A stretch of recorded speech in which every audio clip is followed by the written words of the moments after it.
nationwide. Mahigit 7,000 mga magsasaka naman agad daw nakinabang sa 20 pesos kada kilong bigas. Brigada Jigo Boy Custodio, ibrigada mo! Brigada Live Report.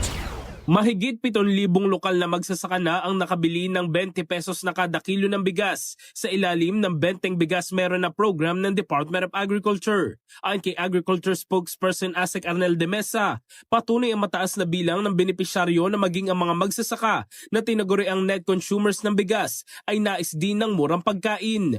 Bawat magsasaka ay maaaring bumili ng hanggang 10 kilo kada buwan.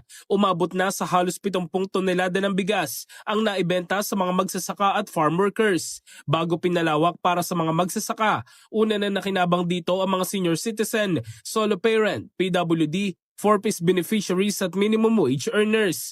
Kasalukuyan itong mabibili sa 18 National Food Authority warehouses sa Cordillera, Cagayan Valley at Central Luzon, habang 20 pang bodega ang nakahanda para sa mas malawak na distribusyon. Samantala, nasa mahigit 200 kadiwa ng Pangulo sites din mabibili ang murang bigas na nakatulong na sa halos 365,000 na mga Pilipino.